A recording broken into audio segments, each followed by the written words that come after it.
بسم اللہ الرحمن الرحیم۔ صدقہ و خیرات اسلام میں نہایت فضیلت والا عمل ہے جو انسان کے گناہوں کا کفارہ، بلاؤں سے حفاظت اور آخرت میں کامیابی کا ذریعہ بنتا ہے۔ قرآن و احادیث میں اس کی بے شمار فضیلتیں بیان کی گئی ہیں۔ قرآن مجید میں صدقہ خیرات کی فضیلت نمبر 1، صدقہ مال میں برکت اور گناہوں کا کفارہ ہے۔ اللہ تبارک و تعالی فرماتے ہیں، الذین ينفقون اموالهم فی سبیل اللہ ثم لا يتبعون ما انفقوا منا ولا اذن لهم اجرهم عند ربهم ولا خوف علیہم ولا هم يحزنون۔ سورۃ البقرہ۔ جو لوگ اللہ کی راہ میں اپنے مال خرچ کرتے ہیں، پھر خرچ کرنے کے بعد نہ احسان جتاتے ہیں اور نہ ہی دکھ دیتے ہیں، ان کا اجر ان کے رب کے پاس ہے۔ ان پر نہ کوئی خوف ہوگا اور نہ ہی وہ غمگین ہوں گے۔ نمبر 2، صدقہ اللہ کے ہاں کئی گناہ بڑھ جاتا ہے۔ اللہ تبارک و تعالی فرماتے ہیں، مثل الذی ينفقون اموالهم فی سبیل اللہ کمثل حبۃ انبتت سبع سنابل فی کل سنبلہ جنۃ واللہ یدعی الی من یشاء واللہ واسع علیم۔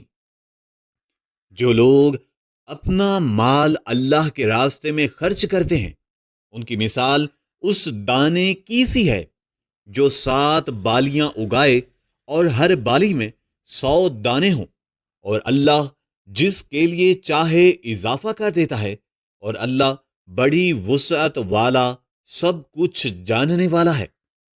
صدقہ بلاؤں کو ٹالتا ہے اور آخرت میں کامیابی کا ذریعہ ہے۔ اللہ تبارک و تعالی فرماتے ہیں، ان تقرضوا اللہ قرضا حسنا یضاعف لکم ویغفر لکم واللہ شکور حلیم۔ اگر تم اللہ کو اچھا قرض دو، یعنی کہ صدقہ کرو، تو وہ اسے تمہارے لیے کئی گنا بڑھا دے گا اور تمہیں بخش دے گا، اور اللہ بہت بڑا قدردان اور بردبار ہے۔ احادیث مبارکہ میں صدقہ و خیرات کی فضیلت نمبر 1، صدقہ بلاؤں کو ٹالتا ہے۔ نبی کریم صلی اللہ علیہ وآلہ وسلم نے فرمایا، ان الصدقہ تغفی غضب الرب وتدفع میتات السوء۔ سنن ترمذی شریف میں یہ حدیث پاک موجود ہے کہ بے شک صدقہ اللہ کے غضب کو ٹھنڈا کر دیتا ہے اور بری موت کو دور کر دیتا ہے۔ نمبر 2، صدقہ قیامت کے دن سایہ بنے گا۔ نبی کریم صلی اللہ علیہ وآلہ وسلم نے فرمایا، کل امرئ فی ظل صدقات حتی یفصل بین الناس۔ مسند احمد شریف میں یہ حدیث پاک موجود ہے جس کا ترجمہ کچھ یوں ہے، قیامت کے دن ہر شخص اپنے صدقہ کیے ہوئے مال کے سائے میں ہوگا، یہاں تک کہ لوگوں کے درمیان فیصلہ کر دیا جائے گا۔ نمبر 3، صدقہ مال میں کمی نہیں کرتا۔ نبی کریم صلی اللہ علیہ وآلہ وسلم نے فرمایا، ما نقصت صدقات من مالی۔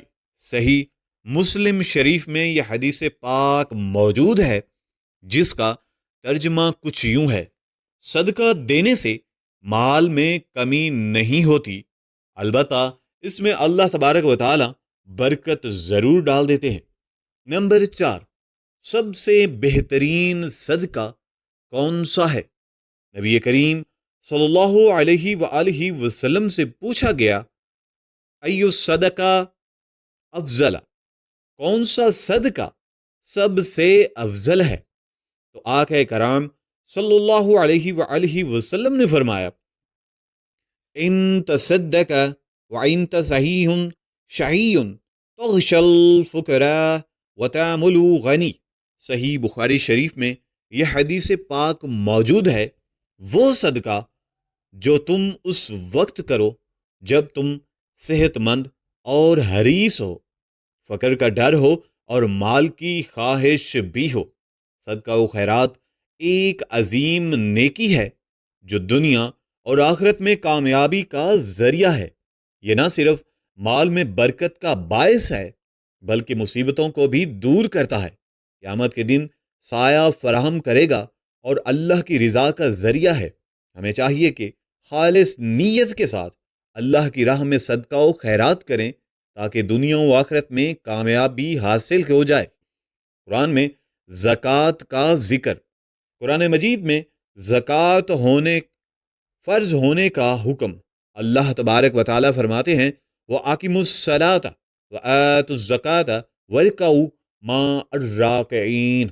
سورۃ البقرہ میں اللہ تبارک و تعالیٰ ارشاد فرماتے ہیں، جس کا ترجمہ کچھ یوں ہے، اور نماز قائم کرو اور زکوٰۃ ادا کرو اور رکوع کرنے والوں کے ساتھ رکوع کرو۔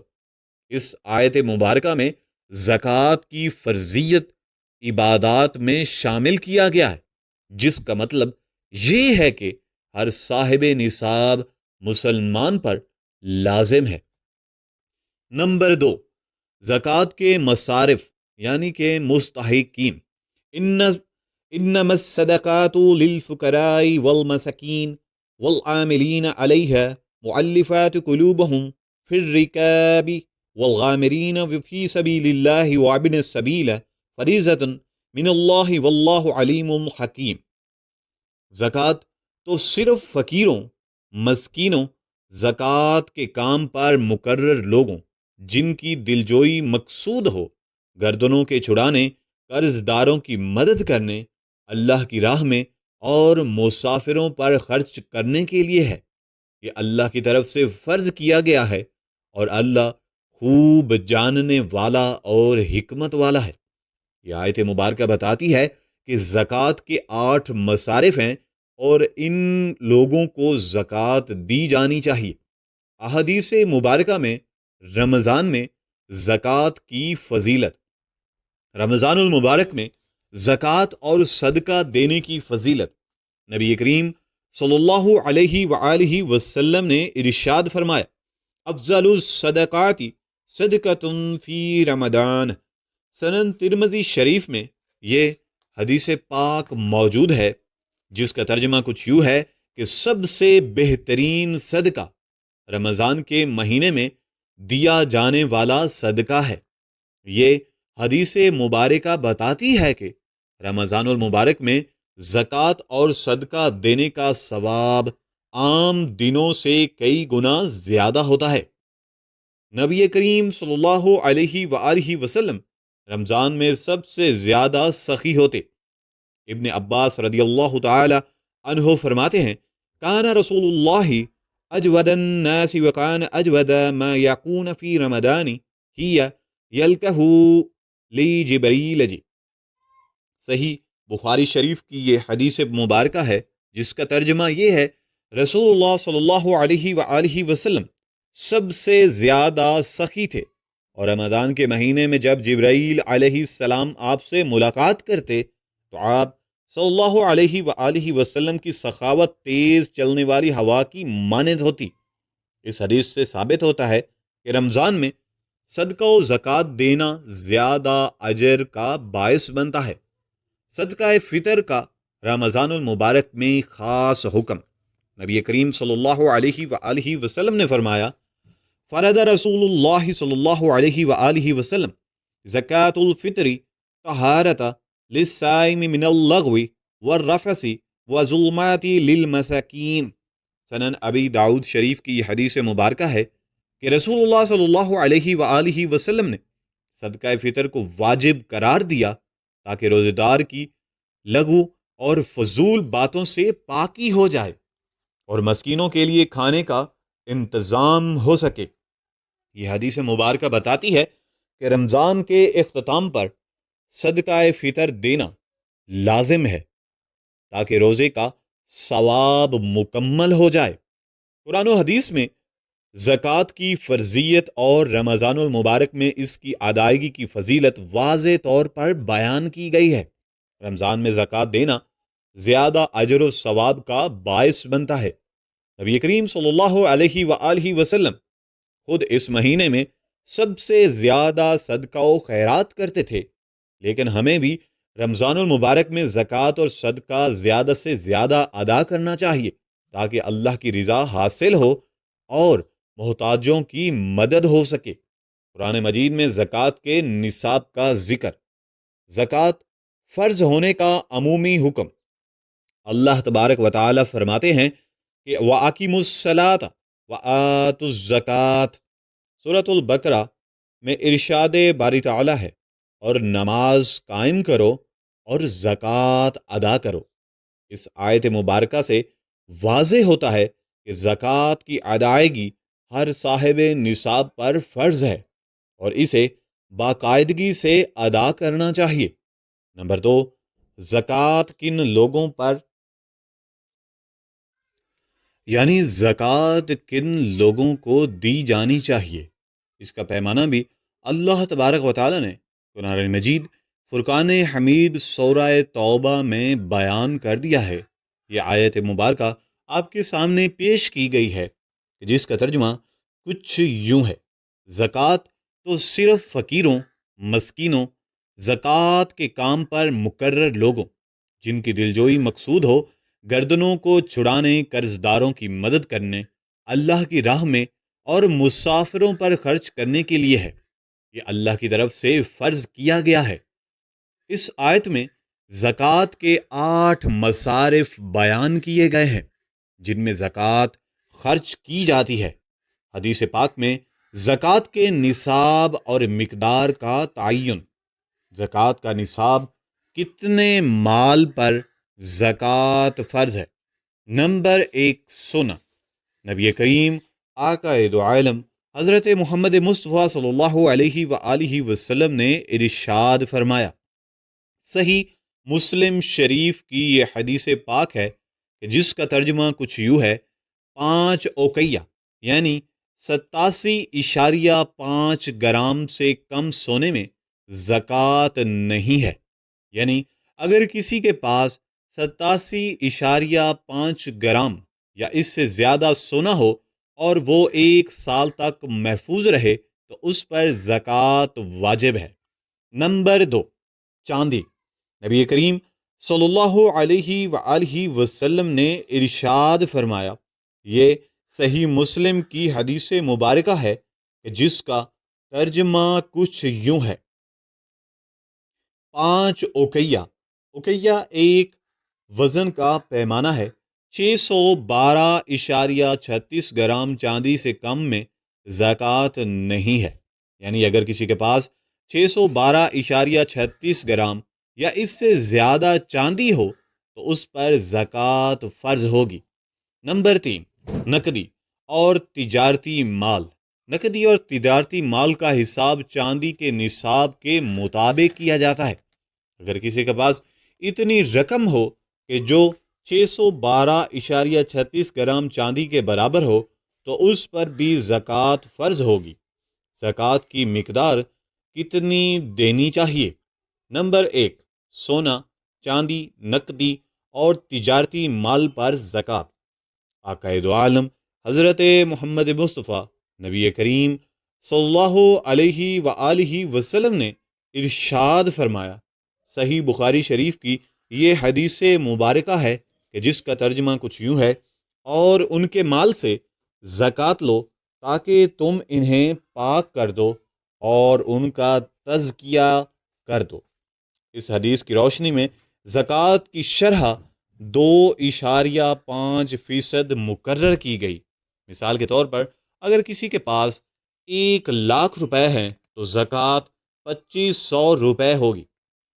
اگر کسی کے پاس 100 گرام سونا ہے تو 2.5 گرام سونا ہوگی۔ زراعت کے حساب سے کھیتی کی زکوٰۃ۔ نبی کریم آقا دو عالم حضرت محمد مصطفیٰ صلی اللہ علیہ وآلہ وسلم نے صحیح بخاری شریف میں ارشاد فرمایا، جس کا ترجمہ کچھ یوں ہے: جب جو کھیت بارش یا چشمے کے پانی سے سیراب ہوں ان میں عشر 10% ہے، اور جو پانی کھینچ کر سیراب کیے جائیں ان میں اس کا نصف یعنی کہ 5% ہے۔ اگر زمین قدرتی پانی سے سیراب ہو تو 10% زکوٰۃ ادا کرنا ہوگی، اور اگر پانی خود کھینچ کر دیا جائے تو 5% ہوگی۔ صدقہ فطر رمضان المبارک میں لازمی زکوٰۃ۔ ابن عمر رضی اللہ تعالی عنہ فرماتے ہیں کہ آقا دو عالم حضور صلی اللہ علیہ وآلہ وسلم نے ارشاد فرمایا، جس کا ترجمہ کچھ یوں ہے، رسول اللہ صلی اللہ علیہ وآلہ وسلم نے صدقہ فطر کو فرض قرار دیا، 1 سا کھجور یا 1 سا جو کے برابر ہیں۔ صدقہ فطر ہر مسلمان پر لازم ہے، اور اس کی مقدار 2.5 سے لے کر 3 کلو گرام گندم یا کھجور کے برابر ہوتی ہے۔ زکوٰۃ ہر صاحب استطاعت یا صاحب نصاب پر فرض ہے، یعنی وہ شخص جس کے پاس 6.36 گرام چاندی یا 87.5 گرام سونا یا اتنی ہی قیمت کی نقدی ہو۔ زکوٰۃ کی شرح 2.5% ہے جو سالانہ بنیاد پر دی جاتی ہے۔ رمضان میں زکوٰۃ ادا کرنا افضل ہے کیونکہ اس کا اجر کئی گنا بڑھ جاتا ہے۔ رمضان میں صدقہ فطر ہر مسلمان پر واجب ہے جو غریبوں کی مدد کے لیے مقرر کیا گیا ہے۔ زراعت پر زکوٰۃ کا نصاب 10% یا 5% ہے جو پانی کے ذرائع پر منحصر ہے۔ لہٰذا رمضان المبارک میں زکوٰۃ اور صدقہ فطر کی ادائیگی نہ صرف فرض ہے بلکہ اس کا ثواب بھی کئی گنا زیادہ ہے۔ ہمیں چاہیے کہ اپنے مال کو پاک کرنے اور اللہ کی رضا کے لیے زکوٰۃ اور صدقات ادا کریں۔ پاکستان میں 2025 کے لیے صدقہ فطر اور خدیہ صوم کم از کم مقدار 220 روپے فی کس مقرر کی گئی ہے۔ یہ مقدار اسلامی نظریاتی کونسل ڈاکٹر راغب حسین نعیمی نے جاری کی۔ صدقہ فطر کی تفصیلات مختلف اجناس کے حساب سے درج ذیل ہیں۔ گندم کے حساب سے 220 روپے فی کس، جو کے حساب سے 450 روپے فی کس، کھجور کے حساب سے 1650 روپے فی کس، کشمش کے حساب سے 2500 روپے فی کس، منقع کے حساب سے 5000 روپے فی کس۔ مخیر حضرات اپنی مالی حیثیت کے مطابق ان میں سے کسی بھی مقدار کا تعین یا انتخاب کر کے صدقہ فطر ادا کر سکتے ہیں۔ فدیہ صوم، روزے کا فدیہ کی تفصیلات۔ اگر کوئی شخص بیماری یا کسی اور معقول عذر کی وجہ سے روزہ رکھنے سے قاصر ہو اور بعد میں قضا ممکن نہ ہو تو اسے ہر روزے کے بدلے فدیہ ادا کرنا ہوتا ہے۔ سال 2025 میں فدیہ صوم کی مقدار بھی صدقہ فطر کے مطابق مقرر کی گئی ہے۔ گندم کے حساب سے 220 روپے فی روزہ، جو کے حساب سے 450 روپے فی روزہ، کھجور کے حساب سے 1650 روپے فی روزہ، کشمش کے حساب سے 2500 روپے فی روزہ، منقع کے حساب سے 5000 روپے فی روزہ۔ اس حساب سے اگر کسی کو پورے رمضان المبارک کے 30 روزوں کا فدیہ ادا کرنا ہو تو گندم کے حساب سے مجموعی رقم 6600 یعنی 6600 220 روپے 30 روزے بنتی ہے۔ صدقہ فطر ہر صاحب استطاعت مسلمان پر واجب ہے اور اسے عید الفطر کی نماز سے قبل ادا کرنا مستحب ہے تاکہ مستحقین بھی عید کی خوشیوں میں شامل ہو سکیں۔ فدیہ صوم ان افراد کے لیے ہے جو مستقل بیماری یا بڑھاپے کی وجہ سے روزہ رکھنے سے قاصر ہوں اور مستقبل میں ان کے لیے روزہ رکھنا ممکن نہ ہو۔ مخیر حضرات کو ترغیب دی جاتی ہے کہ وہ اپنی مالی حیثیت کے مطابق زیادہ سے زیادہ مقدار میں صدقہ فطر اور فدیہ ادا کریں تاکہ زیادہ مستحق افراد مستفید ہو سکیں۔